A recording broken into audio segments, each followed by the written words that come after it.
Claro, son las otras dos que van a dar el resto del tema. No la actualicé porque básicamente en FibroBronco no hay muchas actualizaciones al respecto. ¿Sí? Es uno de los procedimientos que utilizamos para evaluar en vivo y directo la vía aérea por distintas sintomatologías que puedan tener nuestros pacientes. ¿Sí? Se utiliza el equipo que es un FibroBronco, puede ser rígido, puede ser flexible. El que vieron la vez pasada, yo tengo una foto ahora más adelante, es un FibroBronco flexible, una pequeña manguerita con una cámara y un canal de trabajo en el cual vos podés hacer procedimientos invasivos sobre la vía aérea. Y el broncoscopio rígido es un caño, ¿sí? Que lo colocan al paciente en posición de hiperextensión, se llega hasta la carina y se puede trabajar con pinzas obviamente mucho más gruesas de las que yo puedo manejar en el broncoscopio flexible. Y tenés la ventaja de que podés hacer aspiraciones con mangueras mucho más gruesas por si hay algún sangrado importante a nivel pulmonar, y podés respirarlo desde el mismo broncoscopio rígido. En el flexible no lo puedes hacer, no puedes mandar oxígeno a través del equipo. Lo utilizamos para toma de muestras por aspirados, por cepillados, por biopsias transbronquiales, por punción, depende de lo que se necesite hacer a nivel de la vía respiratoria, se utiliza el endoscopio. Ese es el equipo, ¿sí? La punta es flexible, ¿sí? Se mueve prácticamente 180 grados, hacia un lado o hacia el otro en extensión o flexión.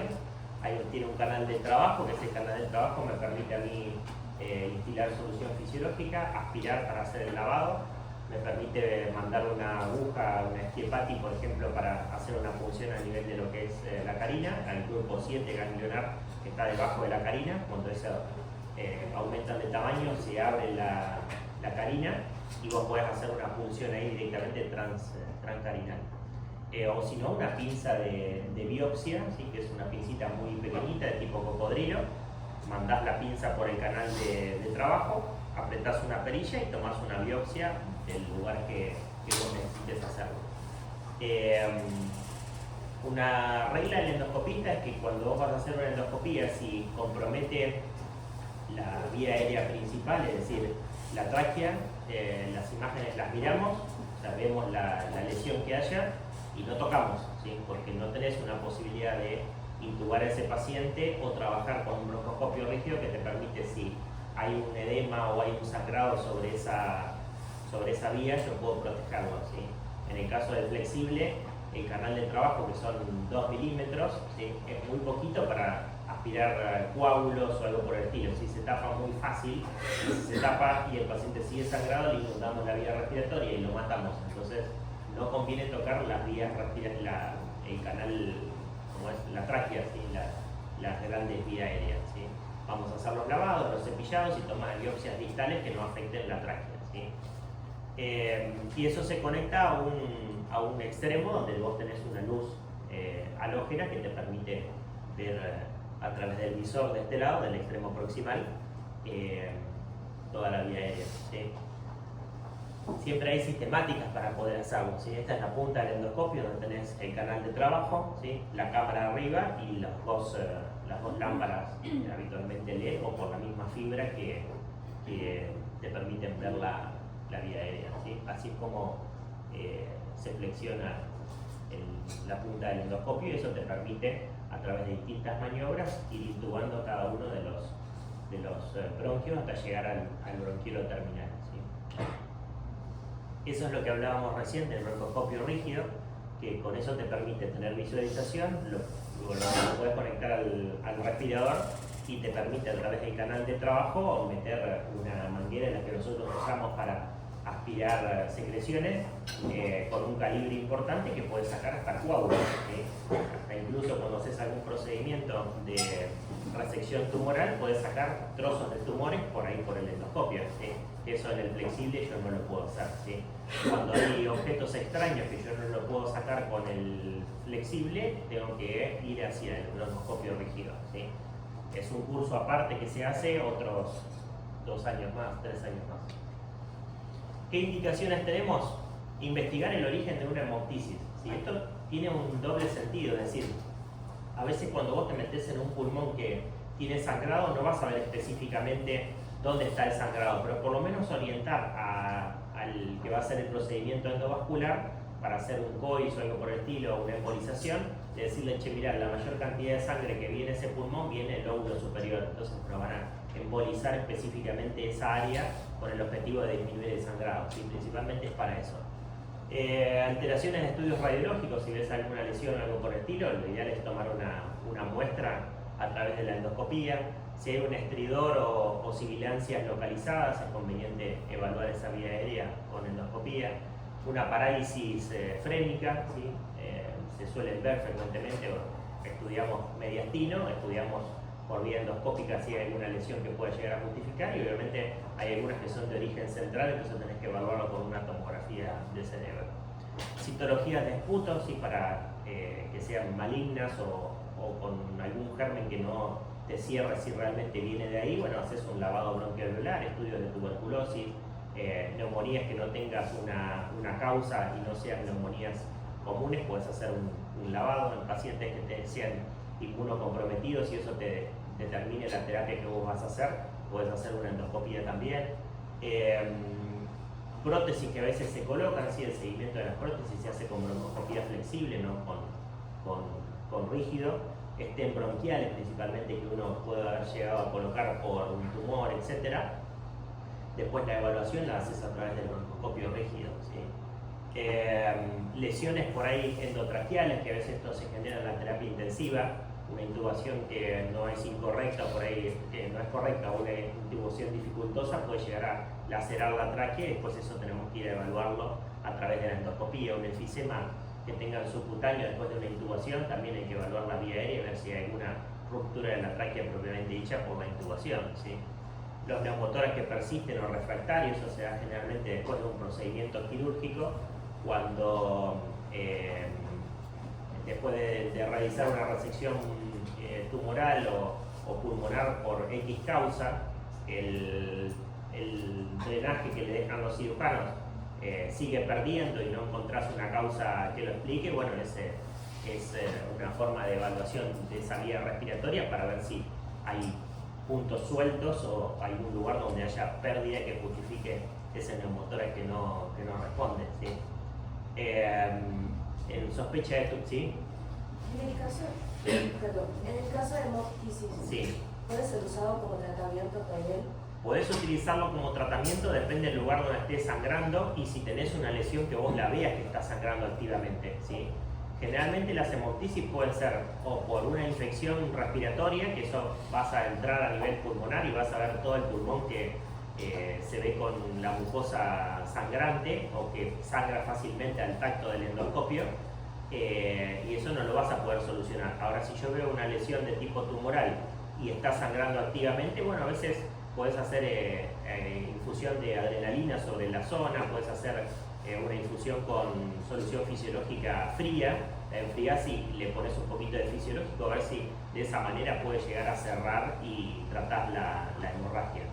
Si la hemorragia es muy importante, que habitualmente por ahí pasa después de tomar una biopsia, el paciente empieza a sangrar, bueno, hay algunas técnicas que nosotros utilizamos, como es la adrenalina, como es la solución fisiológica, y a veces el enclavamiento en un determinado bronquio, es decir, me meto en el lugar más fino del sangrado, pongo el endoscopio y hago fuerza un ratito hasta que eso entre en actividad los mecanismos de la coagulación y ceda el sangrado, ¿sí? Eso puede llegar a ocurrir. Si el sangrado es mucho mayor, ya no vas a poder hacer muchas cosas con el endoscopio flexible, ¿sí? 2 milímetros, un coagulito lo tapa enseguida el endoscopio. Por más que vos estés aspirando, la sangre se coagula y cuando se coagula ya no podés resolver mucho dentro de la vía respiratoria con un flexible, ¿sí? Por eso la indicación es pasar a un endoscopio rígido, ¿sí? Bueno, la evaluación, esto es importante también, la evaluación del carcinoma de esófago, ¿sí? El esófago generalmente puede llegar a producir una invasión sobre la tráquea y si no haces una evaluación previa vía endoscópica, podés comerte que el tumor invadió tráquea y eso va a generar un problema mayor después. Otro tema es cuando vas a operar a un paciente, por ejemplo, que tenga un cáncer de pulmón. Ese cáncer de pulmón, si tiene compromiso a nivel de los bronquios fuentes, por ejemplo, vas a hacer una lobectomía, una neumonectomía porque tiene indicación, está bueno a veces hacer una endoscopía previa para decir, bueno, si tiene compromiso de la carina o no por extensión, que eso puede justificar una resección o no, ¿sí? Si el tumor invade la carina, ya la posibilidad de resecarlo es más baja, entonces por lo menos tenés que tener al menos 2 centímetros para poder hacer el muñón de ese bronquio fuente y hacer una neumonectomía sin ningún tipo de inconveniente, ¿sí? Dejarlo al paciente libre de enfermedad. Creo que las nombré a todas, no sé si me faltará alguna, pero bueno, el resto se puede ver ahí, ¿sí? Las intubaciones dificultosas también, pacientes obesos con cuellos muy importantes que no se pueden intubar, o pacientes con una escoliosis a nivel cervical, que eso te justifica también que no se pueda hiperextender.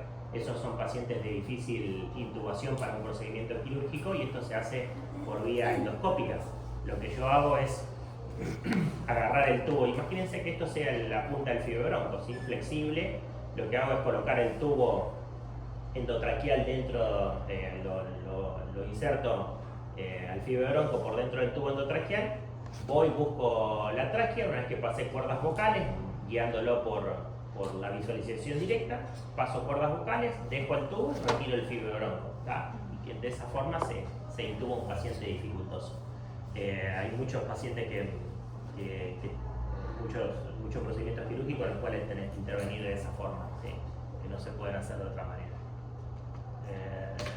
Bueno, contraindicaciones, una de las contraindicaciones fundamentales que te impide hacer la endoscopía es el consentimiento.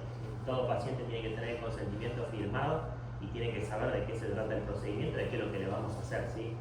O el paciente o la familia, por eso un paciente que está en la terapia intensiva, la familia tiene que firmar el consentimiento como responsable, ¿sí? Sin eso no se mete en el endoscopio, ¿tá? Eso tiene que quedar súper claro. Si el endoscopista no está entrenado, ¿sí? Tampoco lo podríamos realizar, ¿sí? Hay acreditaciones para ser endoscopista certificado, ¿sí? No sé si la doctora por allá tiene del Muñiz, pero la Sociedad Argentina de Broncoesofagoscopía es la que dicta los cursos de broncoscopía. Por más que uno sea neumonólogo, tenés que hacer el curso de la sociedad, que eso te avala como endoscopista certificado para poder realizarlo, ¿sí? ¿Sí o no? Exactamente, ¿sí? 2 años y tenés que hacer un mínimo de 50 endoscopías. Exacto. Para llegar al examen final, el esposado. Puede ser neumonólogo o cirujano torácico, cualquiera de los dos puede realizar. O intensivista también lo. También intensivista, pero tiene que hacer también un fibrobronco. Fundamental. Que no tengas materiales para poder resolver una emergencia o personal capacitado. Si tenés una hipoxemia severa que no revierte con oxígeno, que la PO2 de ese paciente está por debajo de 60, y siempre y cuando la intervención que yo voy a hacer no la voy a poder resolver y va a mejorar clínicamente, bueno, no podría someterlo a una endoscopía. Alteraciones en el coagulograma que no se puedan corregir, ¿sí? Una alteración en el TP, etcétera, eso lo podemos corregir enseguida. Podemos hacerle por ahí a un paciente anticoagulado siempre y cuando no vamos a tomar biopsia, ¿sí? Si el paciente tiene una angina inestable, no es conveniente hacerlo. Un asma bronquial no controlada con medicación, porque el hecho de estar manipulando la vía respiratoria nos va a generar un broncoespasmo que por ahí no lo podemos resolver o requiere otra intervención. Hacemos más daño de lo que vamos a mejorar a ese paciente. Hipoxemia marcada, la hiperazoemia, no se olviden que una urea por encima de 100 es un antiagregante plaquetario, entonces de esa forma uno puede suspender el procedimiento endoscópico. Una hemoptisis masiva, porque vas a entrar y vas a ver el endoscopio todo rojo a través de una cámara, veo todo rojo y ¿qué voy a poder resolver ahí? No voy a poder hacer nada, ni siquiera determinar de dónde viene el sangrado, ¿sí? Hipertensión pulmonar es relativo más que definitorio. Inmunosupresión también es relativo, si me va a cambiar la conducta, obviamente que uno hace una endoscopía para una toma de muestra. Biopsia de lesiones traqueales, ¿sí? Acuérdense en tráquea y por ahí algún bronquio fuente que yo pueda empeorar la ventilación. Acuérdense que el radio del bronquio es inversamente proporcional al flujo, es inversamente proporcional al radio de la cuarta, así que significa que si yo tengo una mínima inflamación sobre ese bronquio, sobre ese tubo, el radio va a disminuir a la cuarta potencia, entonces mucha precaución con estar toqueteando la vía respiratoria si no tenemos una forma de resolverlo, ¿sí? ¿Qué más?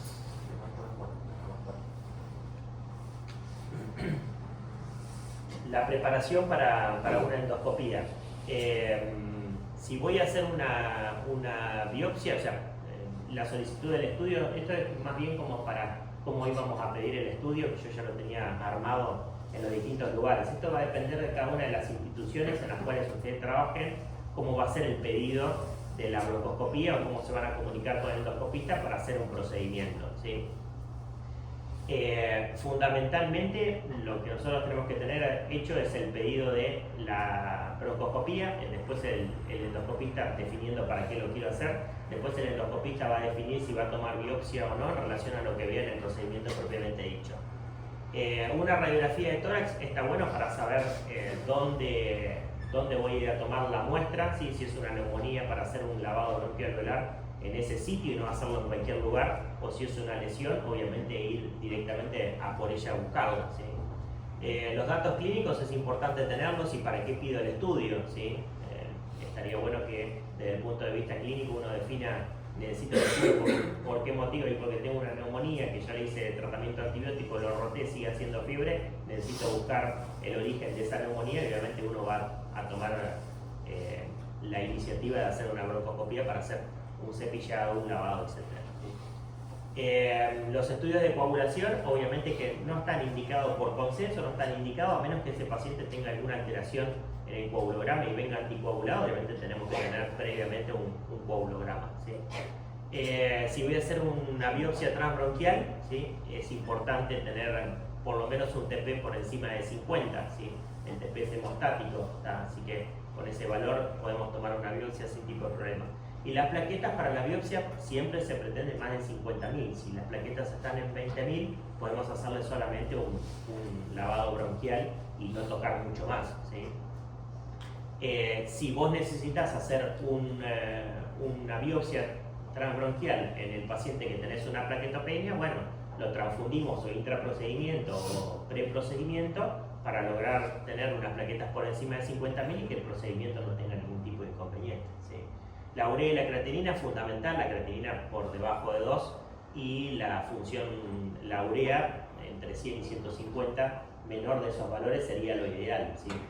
Si tengo que hacer un procedimiento en el cual esos valores están alterados, por ejemplo un insuficiente renal crónico o algo por el estilo, y voy a intentar de hacérselo después de la diálisis, ¿sí? O en su defecto, si le voy a cambiar el pronóstico, bueno, a veces uno toma los riesgos porque eso me va a cambiar la conducta, entonces en ese contexto lo puedo llegar a hacer. Pero si dializa, por ahí voy a esperar después de la diálisis para poder programarlo, ¿sí?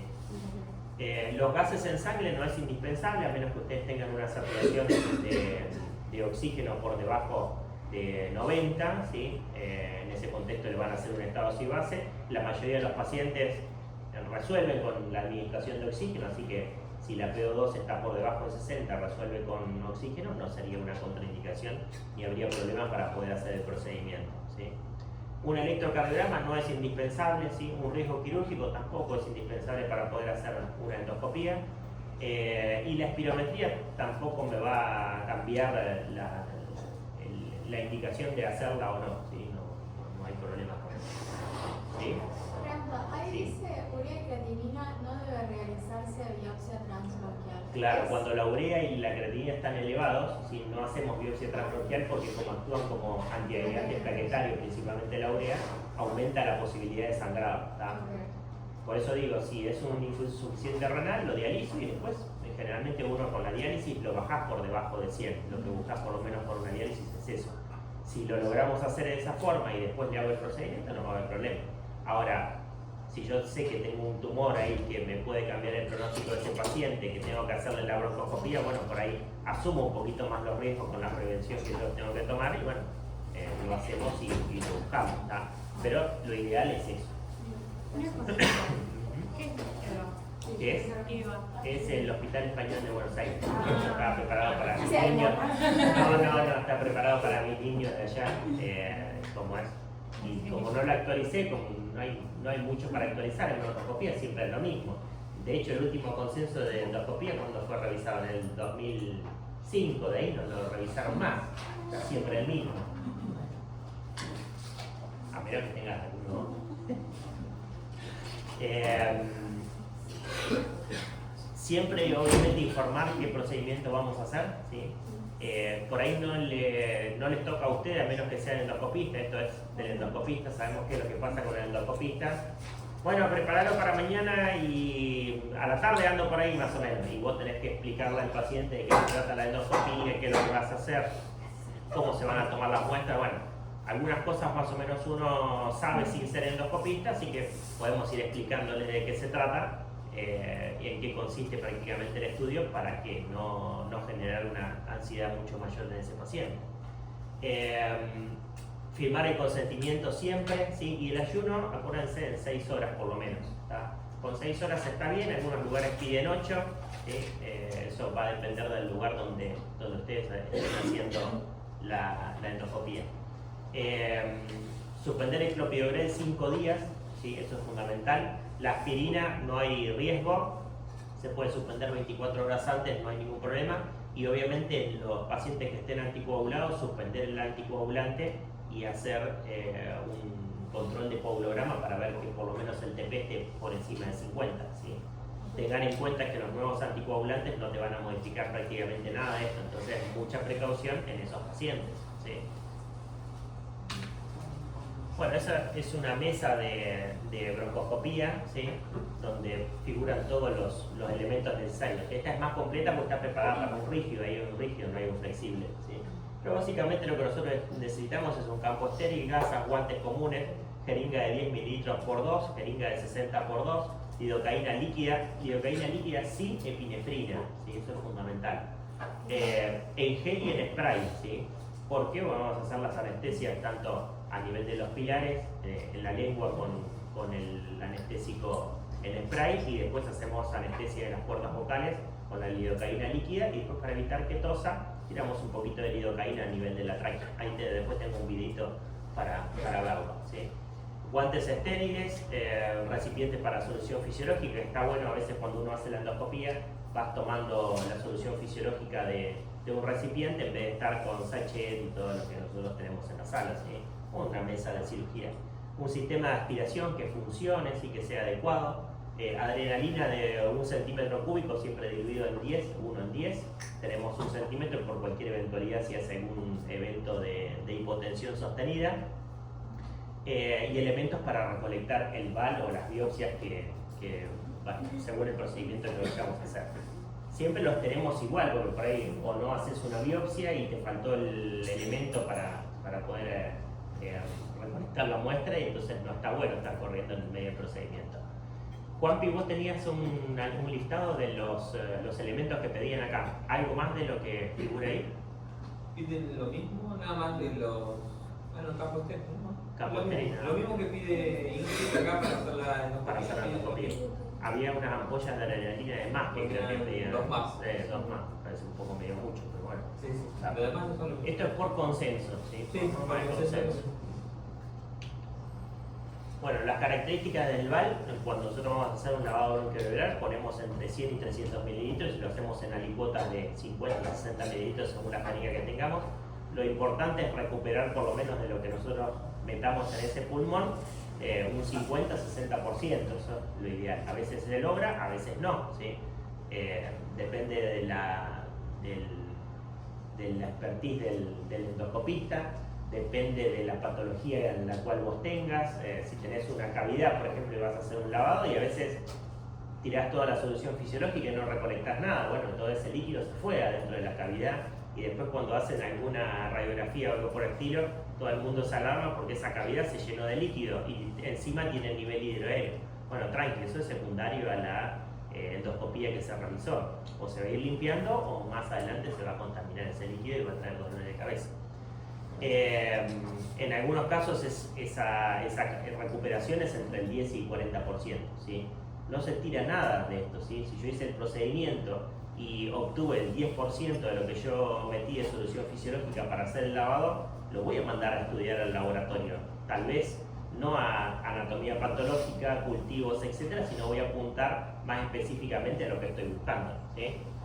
Es importante los límites de contaminación de la vía respiratoria. Hay distintos estudios y más o menos tener en cuenta que 10 a la 4 o 10 a la quinta ya es sugestivo de infección, así que eso es importante como para definir un tratamiento. Hay un paciente ahí en sala de hombre que teníamos con 10 a la 3, el que tenemos con TBC, ¿sí? Exacto. ¿Está? Ese paciente tiene 10 a la 3 no, me parece que era menos, 10 a la 3 me parece que era de pseudomonas en esa cavidad que infectología lo desestimó, ¿sí? Lo desestimó prácticamente por esto, y eso puede ser contaminación del broncoscopio, ¿sí? Ese broncoscopio hay que hacerle cada tanto una evaluación de la contaminación. Si se hace una prueba de fuga, que lo sometes a una presión alta en el canal de trabajo y vas viendo si pierde la presión. Si pierde la presión, ese broncoscopio está pinchado, ¿sí? Así que eso hay que mandarlo a reparar. Importante suspender los tratamientos antibióticos por lo menos 72 horas, ¿sí? 24-72, lo ideal es 72 horas antes de realizar el procedimiento para ver si tengo algún crecimiento bacteriano. Si no, lo que yo voy a rescatar de ahí va a estar inhibido obviamente por el antibiótico. Y cuando ustedes van a mandar al laboratorio, siempre pónganle, se realizó, envío muestra 1, muestra 2, muestra 3, lo que sea, de lavado bronquialveolar, paciente bajo tratamiento antibiótico con día tanto. Eso es importante para que el bacteriólogo lo deje crecer un poquito más a ese germen. Si no, no tiene un buen crecimiento y dice, no, esto ya no sirve, a las 48 horas lo desechan y vos desperdiciaste un método importante.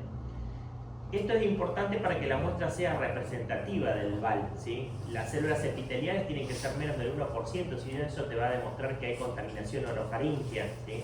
Y que los polimorfos sean por encima del 10%. De esa manera la calidad de la muestra obviamente es buena, y si tiene macrófagos mucho mejor, porque sabemos que está bien en la pequeña vía aérea, ¿sí? Por ejemplo, si hay células cilíndricas, estamos hablando de todo lo que sea árbol bronquial, ¿sí? Que eso se da en el lavado alveolar, ¿sí? Uno es lavado bronquioalveolar y el otro es lavado alveolar. El bronquioalveolar es el que yo llevo bien hasta abajo a la periférica, y todo lo que voy aspirando yo, eso lo voy juntando, después lo mando al laboratorio, porque hay algunos gérmenes, por ejemplo, si encontramos tuberculosis, lo puedo tomar como tal, ¿sí? Ahora, si encuentro pseudomonas en todo lo que sea vía aérea superior, y no, ya lo vas a desestimar, ¿sí? A menos que en el lavado bronquioalveolar venga el mismo bicho. Más o menos para que tengan una idea de las relaciones, ¿sí? De la tráquea, ¿sí? Fíjense, por ejemplo, en el bronquio fuente del lado izquierdo, que tienen todo lo que sea vascular ahí muy cerquita, entonces mucha precaución, como es cuando vamos a tomar biopsia. Bueno, nosotros no, pero si te dicen tomamos una biopsia a nivel bronquial izquierdo, ¿sí? Presten atención de que no hayan lacerado algún vaso de grande calibre, porque ese paciente obviamente que va a tener un compromiso hemodinámico importante, ¿no? De este tengo una anécdota con Tito. Estábamos colocando un esteno bronquial del lado izquierdo, sí. Y me dice, ¿y qué te parece a vos? Y yo digo, lo correría un poquito más porque se veía como tapado el bronquio por un CA de pulmón con compromiso de bronquio fuente del lado izquierdo. Cuando lo corrí un poquito más empezó a sangrar. Y me dijo, después lo sacamos, fue a la terapia, el tipo anduvo bien, pero después me dice, donde dejás el stent, lo dejás, no lo moves. Eso pasa, ¿sí? Y más con pacientes que tienen un cáncer que está hipervascularizado, que está infiltrado. Cuando mueves un poquito más, rompes pasos. Bueno, esto más o menos es el mapa del endoscopista, ¿sí? Son distintos puntos que uno tiene que ir acordándose prácticamente de memoria en relación a cuando yo veo tal cosa, estoy posicionado en ese lugar, ¿sí? Y cómo se ve a través de la endoscopía. Después ahora más adelante les voy a mostrar un video como para que tengan una idea. Básicamente la segmentación broncopulmonar, ¿sí? Para saber dónde se hace el VAL, eso está bueno, para ver si el lugar donde está la infección que nosotros queremos que el endoscopista realice el VAL, si realmente lo hizo ahí o no, ¿sí? Nosotros como endoscopistas tenemos que comunicar siempre. Se realiza lavado bronquialveolar, el segmento apical. Hay dos tipos de nomenclatura, una con números y otra con letras. A mí me gusta más en letras, identificando cada uno de los segmentos, ¿sí? Eso depende de cada uno, esos son los problemas. Y estos son el step by step de broncoscopía, que te va enseñando cuáles son las maniobras y qué vas viendo, ¿sí? En relación a cuando vas ingresando al nivel pulmonar, ¿sí? Hay distintas formas de mover la mano y de mover la cuerda con el objetivo de que el broncoscopio se flexione hacia un lado y hacia el otro, y de esa manera voy intubando cada una de las carinas para poder ingresar en cada segmento pulmonar, ¿sí? Y este creo que no se ve el video de acá. Ah, sí se ve, ahí está, mirá. Ahí va ingresando, ahí lo que tenés arriba es la epiglotis y allá abajo se ven las cuerdas vocales, bien claritos en las cuerdas vocales. Toda esta zona es parte del otorrino, nosotros ahí no nos metemos, podemos llegar a informar, pero el otorrino es el que se va a encargar de toda esta área. Nosotros como neumo vemos de cuerdas vocales hacia abajo, ¿tá?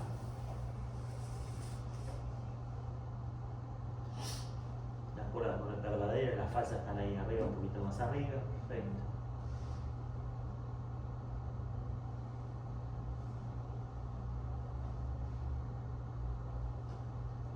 Este creo que era alguno de los chicos del Muniz. Lo habían hecho para el curso de bronco.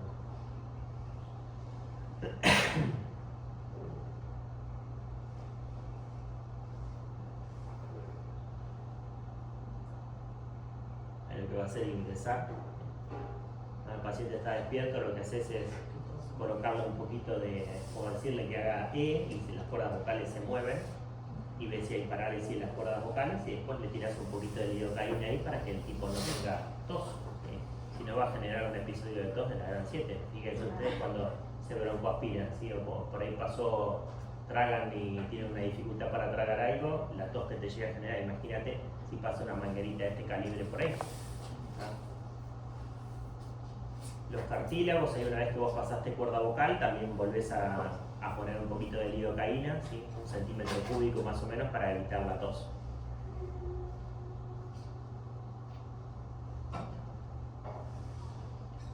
La parte membranosa, la que está atrás, y después los anillos cartilaginosos arriba, ¿sí? O sea, van a encontrar que se mueve, ¿sí? Eso se da por los latidos cardíacos, más cuando ingresas al lado izquierdo. Esa es otra forma también de guiarse si estás en anterior o en posterior, ¿sí? Si vos te perdiste en algún momento, bueno, hasta lo que tenés cartílago, que sería la segunda bifurcación, tenés cartílago, así que lo que está hacia atrás, si tenés parte membranosa, está en la parte posterior. Ahí va a ingresar en el derecho, el bronquiofuente del lado derecho, y tenés arriba el del lóbulo superior, las carinas secundarias. Sí, con lidocaína Vos le pones la lidocaína para evitar los episodios de tos, pero arriba, en vía aérea superior, y después cuando estás entrando en tráquea. Una vez que vos entraste y ya pasaste en tráquea, no toses. Por más que toquetees la pared ahí a nivel, pasando la carina, no hay ¿cómo es? Receptores, así que prácticamente no toses.